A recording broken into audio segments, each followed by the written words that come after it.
average South African investor is generally invested in balanced and cautious funds, which have a large portion, or a relatively large portion, within equities. And the target growth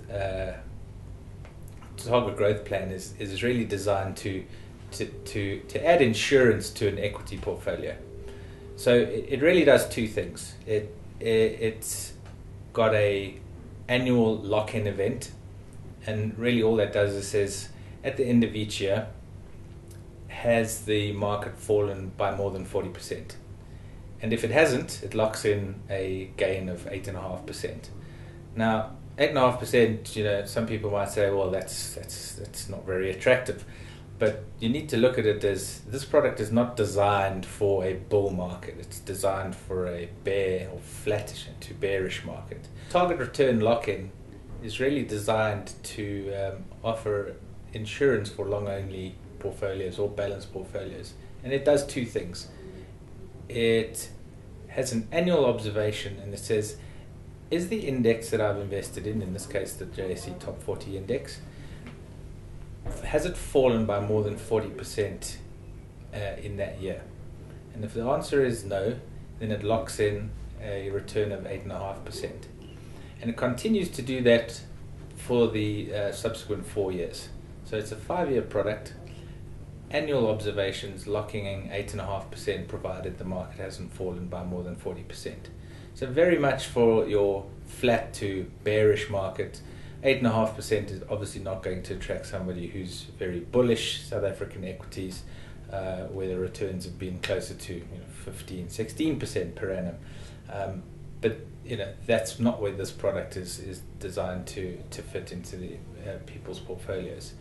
So the 8.5% are added up and paid at maturity.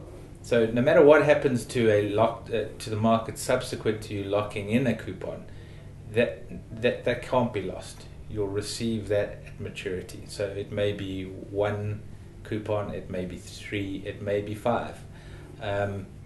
Those will be returned at maturity. The risk on this product is again down at the barrier level of 60%. So the market has to have fallen by more than 40%. But if it has, and it's still down at maturity, so the final index level 5 years after you've invested is below where it started, having breached the 40% barrier, or the 60% barrier, apologies, during the term, then you suffer a capital loss. So the target return really only has 2 moving parts. The first part is whether you will receive a coupon or lock in a coupon for that annual period. And really all you're looking at there is, at the end of each year, has the market fallen by more than 40%?